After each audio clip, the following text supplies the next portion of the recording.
गट, mind और emotions में कितना डीप कनेक्शन है और तीनों में मेन इन्फ्लुएंस क्या करता है? अगर आप अपने शरीर को देखो बाहर की तरफ से, दिस इज़ योर माइंड. यहाँ पे हमारा सोच रहता है, like all your thoughts and thinking process happens here. This is your heart chakra. This is where all your emotions are ideally experience. That's what we say. And ये आपका गट है. तीनों एक लाइन में है एंड तीनों को एक चीज़ कनेक्ट करता है, उसका नाम है वेगस नर्व. वेगस नर्व जो है ना, आपके गट और ब्रेन को डायरेक्टली कनेक्ट करता है. गट में जो भी चीज़ें होती है वो इन्फॉर्मेशन डायरेक्टली ब्रेन तक वो पहुंचाता है. मतलब हर माइक्रो मिलियन सेकेंड कोई ना कोई मैसेज यहाँ से वहाँ ट्रांसफ़र हो रहा है. ब्रेन से एक इन्फॉर्मेशन जाता है गट को कि देखिए आप ये खाना खा रहे हो तो produce this kind of a digestive juice, this kind of a bile, this kind of a stomach acid. खाना तीखा है, खाना मीठा है, या खाना कड़वा है, या इट्स हार्ड और is it soft, is it oily, is it dry, is it greasy.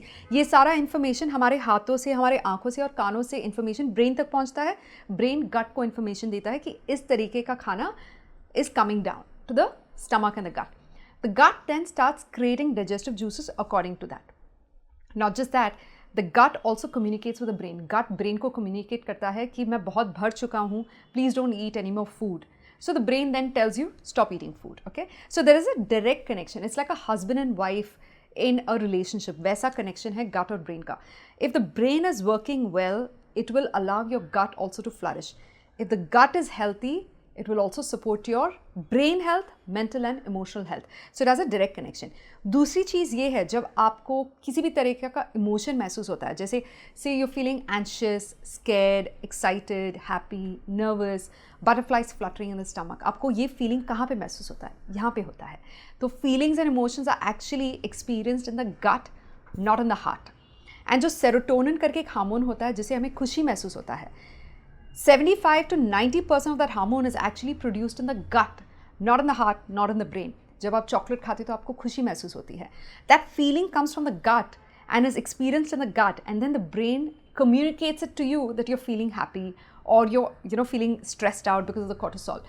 So emotions are also stored here.